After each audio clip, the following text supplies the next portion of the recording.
시청자 여러분 안녕하십니까? 5월 24일 JTBC의 아침엔을 시작합니다. 먼저 오늘 아침 주요 뉴스입니다. 공수처가 최상병 사건 수사 외압 의혹의 핵심 쟁점인 VIP 경로설의 녹취록을 확보한 걸로 확인됐습니다. VIP라는 단어를 언급한 적도 없다고 했던 김계환 해병대 사령관의 핸드폰에서 나왔습니다. 오늘 27년 만에 의대 증원이 확정됩니다. 한국대학교육협의회는 1,500명이 늘어난 내년 대입 전형 계획을 심의할 예정입니다. 의료계는 여전히 원점에서 재검토하라고 반발합니다. 음주 뺑소니 혐의를 받고 있는 가수 김호중 씨의 구속 여부가 오늘 결정됩니다. 김 씨는 공연을 위해 구속 심사를 연기해달라고 했지만 법원은 기각했습니다.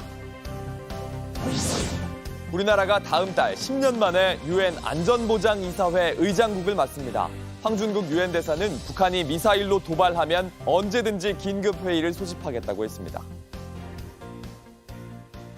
최상병 사건 수사 외압 의혹의 핵심은 윤석열 대통령이 해병대의 자체 수사 결과에 대해 경로했다는 이른바 VIP 경로 발언에서 시작됐습니다.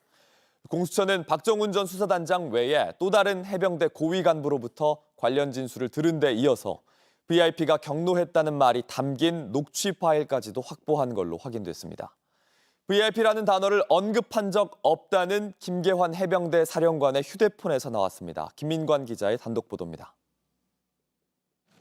최근까지 이른바 VIP 경로서를 들었다고 주장한 건 박정훈 전 해병대 수사단장뿐이었습니다. 최상병 순직 사건을 경찰로 넘기는 것을 왜 막느냐고 물었더니 김계환 해병대 사령관이 VIP가 경로하면서 장관과 통화한 뒤 이렇게 됐다고 답했다는 겁니다. 그런데 고위공직자 범죄수사처가 김계환 사령관의 휴대전화에서 VIP 경로설과 관련한 전화통화 녹취를 확보한 것으로 확인됐습니다. 사건 기록을 경찰에서 회수하기 하루 전날인 지난해 8월 1일 김 사령관과 해병대 한 고위 간부가 대화를 나눈 건데 여기에 VIP 경로 관련 김 사령관의 육성이 담겨 있던 겁니다. 그동안 VIP 경로서를 말한 적이 없다는 김 사령관의 주장을 뒤집는 증거를 확보한 겁니다. 공수처는 이 녹취 파일을 근거로 김 사령관과 통화한 간부를 조사했고 김 사령관이 VIP 경로에 대한 말을 했다는 진술도 확보했습니다. 그러나 지난 21일 공수처에 출석한 김 사령관은 앞서 군검찰 조사에서 밝힌 VIP라는 단어를 언급한 적이 없다는 기존 입장을 고수한 것으로 알려졌습니다. 박정훈 전 단장과의 대질도 거부했습니다. VIP 경로설의 진술과 물증을 모두 확보한 공수처는 조만간 김 사령관을 다시 불러 조사할 것으로 보입니다. 또 VIP가 경로했다는 말을 김 사령관에게 전한 인물로 지목되는 이종섭 당시 국방부 장관과 임기훈 당시 대통령실 국방비서관에 대한 수사도 임박했다는 관측이 나옵니다. JTBC 김민관입니다. 대통령실 개입 의혹은 더 짙어지면서 더불어민주당은 VIP 경로설은 이제 거부할 수 없는 사실이라며 특검을 압박하고 나섰습니다. 국민의힘은 최상병 특검법 재표결에서 이탈표 단속에 총력을 다하겠다고 하지만 당론을 따를 수 없다는 입장이 나오는 등 분위기가 심상치 않습니다. 이재승 기자입니다. 해병대 고위 간부의 VIP 경로설 두 번째 증언이 보도되자 더불어민주당은 이제 거부할 수 없는 사실로 드러나고 있다고 평가했습니다. 이번에 확인된 것처럼 이 진실을 알고 있는 사람들은 여럿일 테고 그 입을 다 막을 수는 없다. 조국 혁신당도 최혜병 특검법을 통과시켜야 할 이유가 또 하나 늘었다며 윤 대통령도 수사 대상이 될 것이라고 말했습니다. 국민의힘은 공수처 수사 결과를 끝까지 지켜봐야 한다는 입장을 고수 중입니다. 국민의힘은 논평을 통해 공수처 수사가 부족하면 먼저 나서서 특검을 추진할 것이라며 비극적 사건을 정쟁화시키는 나쁜 정치를 즉각 중단하라고 했습니다. 현재 국민의힘 지도부는 특검법 반대를 당론으로 정한 상태입니다. 그러나 내부 분위기는 녹록지 않습니다. 중도층을 가져와야 선거를 이긴다면서 총선에 참패했는데 아직도 특검법을 거부하느냐고 당원 게시판에서 꼬집는 글이 올라옵니다. 앞서 안철수, 유희동 의원이 특검을 공개적으로 찬성한 데 이어 지난번 본회의 때도 찬성표를 던진 김웅 의원은 그따위 당론은 따를 수 없다는 입장을 재차 밝혔습니다. 재표결에 이탈표가 10표 이상 나올 수도 있다는 말이 일각에서 나오자 전현직 지도부가 조를 짜서 113명 의원 모두에게 전화를 돌렸습니다. 국민의힘은 다음 주 28일 본회의를 앞두고 화상의원총회를 여는 등 막바지 표 단속에 매진하겠다는 계획입니다. JTBC 이재승입니다. 음주 뺑소니 의혹을 받고 있는 가수 김호중 씨의 구속 여부가 이르면 오늘 결정됩니다. 김 씨는 오늘 예정된 공연은 참석하기 힘들 걸로 보이는데요. 김 씨는 소주 10잔 정도를 녹차와 섞어 마셨다고 경찰에 진술했는데 술은 마셨지만 만취는 아니었다는 취지입니다. 왜 이렇게 주장했을까? 최연수 기자가 설명해드립니다. 지난 2021년 4월 택시기사 A씨는 술에 취해 주차된 차를 들이받고 도망쳤습니다. 그리고 11일이 지나서야 경찰서에 나왔습니다. 소주병과 술잔도 들고 왔습니다. 직접 소주 9잔을 따르고 사고를 내기 전에 마신 양이라고 진술했습니다. 모두 250ml였습니다. A씨는 재판에 넘겨졌지만 무죄가 나왔습니다. 재판부가 A씨가 11일이나 지나서 진술한 추정치라 정확하지 않다고 본 겁니다. 소주와 맥주를 섞어 11잔을 마시고 운전을 한 혐의로 재판에 넘겨진 또 다른 운전자도 무죄가 선고됐습니다. 11잔을 마시는 모습도 CCTV에 찍혔습니다. 하지만 재판부는 소주와 맥주를 얼마나 섞었고 어떤 종류의 소주와 맥주를 주문했는지 확인되지 않았다고 판단했습니다. 가수 김호중 씨도 사고 이후 10일 만에 술을 마셨다고 인정했습니다. 마신 양은 소주 10잔 정도라고 했습니다. 여기에 녹차를 섞어 마셨다고도 했습니다. 소주 한 병은 양이 정해져 있지만 잔은 얼만큼 따랐는지에 따라 양이 달라집니다. 김 씨는 현재까지 술을 마신 사실만 인정할 뿐 운전자 바꿔치기 등 다른 혐의는 부인하고 있습니다. 경찰서에서 6시간을 버틴 끝에 겨우 카메라 앞에서 사과했지만 재판에선 마신 소주 양을 두고 치열하게 다툴 걸로 보입니다. JTBC 최윤수입니다.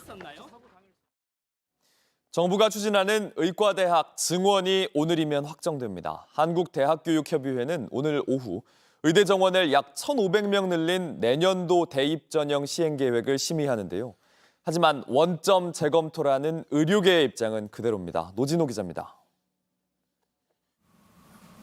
한국대학교육협의회가 오늘 오후 2시 대입 전형위원회를 엽니다. 각 대학이 제출한 2025학년도 대입 전형 시행 계획을 심의 확정하는 자리입니다. 여기엔 의과대학에 있는 31개 대학 모집 인원을 기존보다 1,469명을 늘리는 내용이 포함됐습니다. 차의과대 정원 증가분 40명까지 더하면 총 증원 규모는 1,509명이 됩니다. 이게 확정되면 1998년 이후 27년 만에 의대 입학 정원이 늘어나게 됩니다. 대교협 승인이 끝나면 각 대학은 홈페이지를 통해 수십 모집 요강을 오는 31일까지 공고해야 합니다. 의료계는 여전히 반발 중입니다. 정부가 지난 2월 6일 의대 증원 규모를 발표한 뒤 전공의 90% 이상이 현장을 이탈하고 의대 교수들도 사직서 제출, 휴진 등으로 맞섰는데 지금까지 해결의 실마리는 보이지 않고 있습니다. 대한의사협회 등 의사단체는 어제도 비공개 회의를 열고 의대 증원 원점 재검토란 기존 입장을 재확인한 것으로 전해졌습니다. 정부 입장도 여전히 강경합니다. 정부는 국민 눈높이에 맞지 않는 의대 정원 원점 재검토와 같은 비현실적인 조건을 받아들일 수 없습니다. 환자를 생각할 때 마음이 무겁다면 한시라도 빨리 복귀하시기를 바랍니다.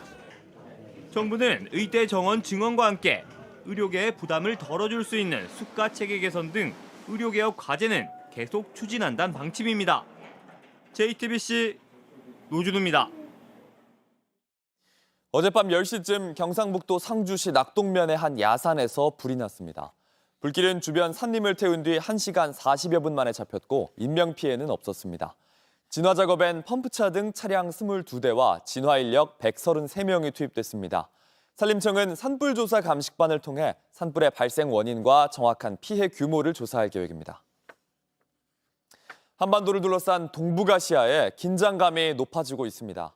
중국군이 대만을 포위하는 군사훈련에 나서자 미국과 유럽연합은 행동을 자제하라며 공개적으로 경고했습니다. 중국은 내정 간섭이라며 강하게 반발하고 나섰습니다. 로스앤젤레스 홍지은 특파원입니다. 중국 육군, 해군, 공군 병력이 대만섬 주변을 둘러쌌습니다. 사실상 대만을 포위하는 대규모 군사훈련에 돌입한 겁니다. 미국과 유럽연합은 즉각 우려를 표명했습니다. 미 국무부는 중국의 행동은 긴장을 고조시킬 위험이 있고 수십 년 동안 평화를 유지해온 오랜 규범을 해친다며 자제를 강력히 촉구했습니다. 그러면서 민주주의에서 일상적인 정치 전환을 도발의 구실로 삼지 말라며 중국 정부에 경고했습니다. 만일 중국이 대만을 침공한다면 무력 개입 가능성도 배제하지 않았습니다. 유럽연합 대외관계청도 양안 관계 긴장을 고조시키는 어떤 행동도 피해야 한다고 강조했습니다. 중국은 강하게 반발했습니다. 미국 측에 중국의 내정 간섭을 중단하라고 촉구했습니다. 一切台独分裂势力都将在中国实现完全统一的历史大势面前撞得头破血流。 중국은 향후 대만에 대한 무력 시위도 예고했습니다. 해상과 공중에서 대만을 압박하는 이번 훈련은 오늘까지 진행됩니다.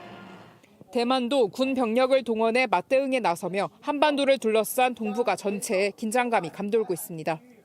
로스앤젤레스에서 JTBC 홍지연입니다.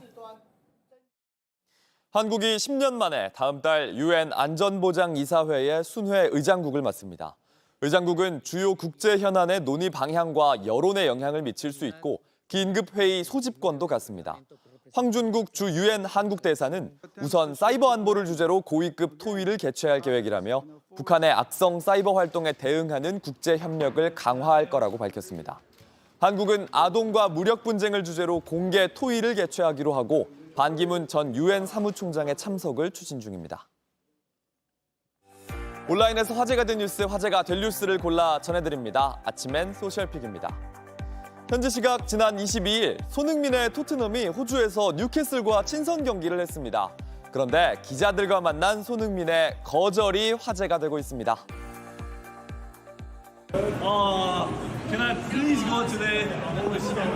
And I always Bye, Sonny. press conference before, so please let me go. Let me have a holiday. Thank you very much. 현장에 있던 취재진들 이 영상을 올렸는데요. 기자들의 반응도 들어볼까요?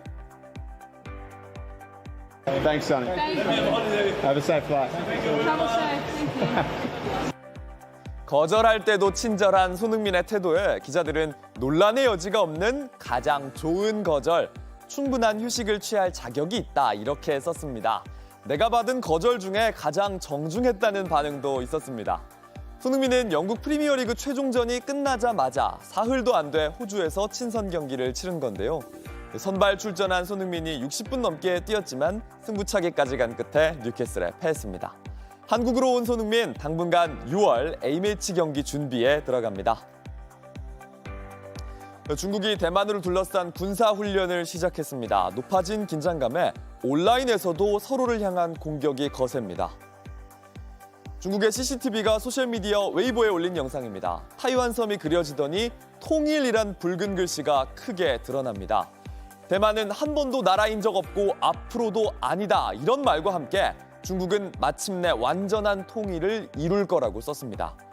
중국 누리꾼들도 해시태그를 달면서 조국은 통일되어야 한다 이런 댓글들 쓰고 있습니다.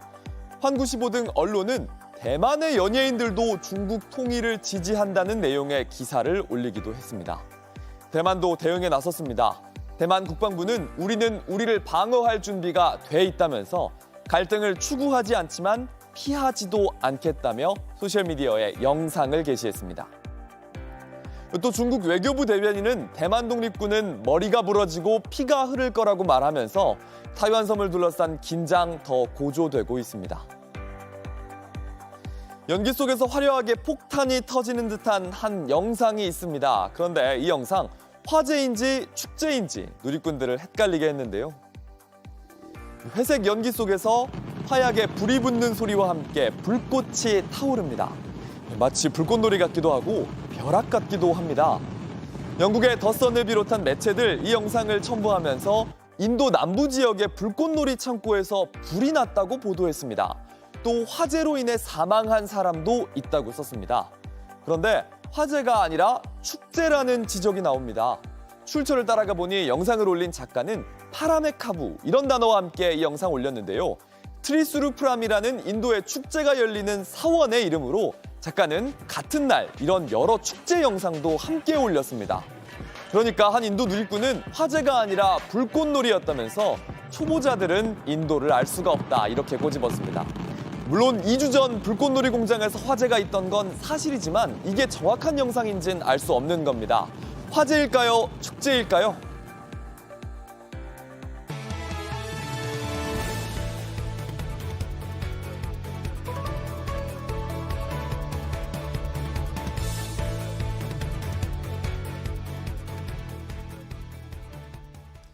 고 노태우 전 대통령의 비자금 300억 원이 SK그룹으로 흘러들어갔다는 주장이 나왔습니다. 최태원 SK그룹 회장과 이혼 소송 중인 노 전 대통령의 딸 노소영 아트센터 나비관장이 공개한 내용입니다. 최 회장의 재산이 어떻게 만들어졌는지 재산 분할을 다투는 과정에서 비자금이 끌어올려진 겁니다. 노진호 기자입니다. 최태원 SK그룹 회장과 이혼 소송 중인 노소영 아트센터 나비관장이 재판에서 1990년대 선친인 노태우 전 대통령이 최 회장 측에 300억 원이 넘는 자금을 전달했다고 주장한 것으로 전해졌습니다. 1990년대 노태우 전 대통령이 사돈인 최종현 SK그룹 선대회장에게 300억 원을, 사위인 최태원 회장에겐 32억 원 등 모두 343억 원을 전달했단 겁니다. 노 관장은 증거로 최종현 선대회장이 돈을 받으면서 건넨 약속어음과 메모를 재판부에 제출한 것으로 알려졌습니다. 최태원 SK그룹 회장과 노소영 아트센터 나비관장은 지난 1988년 결혼했습니다. 그러다 2015년 최태원 SK그룹 회장이 돌연 혼외자가 있다며 이혼을 발표하고 이혼 소송을 벌여왔습니다. 지난 2022년 12월 1심 재판부는 재산 분할로 최 회장이 노 관장에게 665억 원을 지급하라고 판결했습니다. 항소심의 쟁점은 5조 원대로 추정되는 최 회장의 재산 형성 과정에 노 관장이 얼마나 기여했는지입니다. 재산 형성 과정에 기여도를 주장하는 과정에서 노 관장은 선친의 비자금이 최 회장 측으로 전달됐다는 사실을 공개한 것으로 보입니다. 노 관장은 최 회장이 그룹 총수로 올라서는 과정에서 노 전 대통령의 사위라는 영향력이 작용한 점 등을 주장하며 2조 원대의 재산 분할을 요구하고 있습니다. 이에 반해 최 회장은 SK그룹 주식은 모두 선대 최종현 회장에게 받은 재산으로 분할 대상이 아니라고 주장하고 있는 것으로 알려졌습니다. 둘의 이혼 소송 항소심 선고는 다음 주 목요일 예정돼 있습니다. JTBC 노준호입니다. 검찰이 김건희 여사에게 명품백을 전한 최재형 목사에 대해 출국 정지를 한 걸로 확인됐습니다. 최 목사가 김 여사에게 인사를 청탁했다는 의혹도 새로 제기됐는데 검찰은 다음 주 최 목사를 다시 불러 선물과의 관계성을 조사하기로 했습니다. 박현주 기자의 단독 보도입니다. 최재형 목사는 2022년 김건희 여사에게 명품백과 화장품 등 선물을 건넸습니다. 이 때문에 최 목사 역시 김 여사처럼 청탁금지법 위반 혐의로 고발돼 있습니다. 그런데 검찰이 최 목사를 출국 정지한 것으로 확인됐습니다. 미국 국적의 최 목사가 해외로 나갈 경우 수사에 차질이 생길 수 있다고 판단했기 때문입니다. 출국 금지는 내국인에게, 출국 정지는 외국인에게 적용됩니다. 검찰은 이와 함께 최 목사에게 오는 31일 오전에 다시 조사를 받으라고 통보했습니다. 김 여사에게 준 선물이 청탁의 대가였는지 등을 확인하기 위해서입니다. 최 목사는 지난 13일 1차 조사 때는 대가성을 주장하지 않은 것으로 알려졌습니다. 하지만 서울의 소리는 최 목사가 김 여사에게 보낸 카카오톡 대화 내용을 추가로 공개했습니다. 최 목사가 한국계인 미국의 전 연방 하원 의원을 국정자문위원으로 임명해달라거나 통일TV 방송 송출을 재개해달라고 김 여사에게 부탁하는 내용이 담겼습니다. 이에 대해 김 여사는 답을 하지 않은 것으로 나타났습니다. 검찰은 오는 30일엔 최 목사에게 명품백과 손목시계용 카메라를 제공했던 서울의 소리 이명수 기자를 조사할 계획입니다. 이 기자는 김 여사에 대한 명예훼손 등의 혐의로 고발돼 있습니다. JTBC 박현주입니다. 날씨입니다. 오늘은 전국에 가끔 구름이 끼겠고 내륙 곳곳에 소나기가 오는 곳이 있겠습니다. 낮 기온은 서울이 25도, 광주 30도, 대구 28도로 어제보다 2도에서 3도 낮겠습니다. 특히 어제 한여름처럼 더웠던 동해안 지역은 경북 울진이 18도에 머무는 등 선선하겠습니다. 일요일인 모레부터 다음 주 월요일 사이엔 전국에 비가 내릴 전망입니다. JTBC 아침엔을 마칩니다. 다음 주도 오전 7시 반에 아침을 열겠습니다. 시청해주셔서 감사합니다.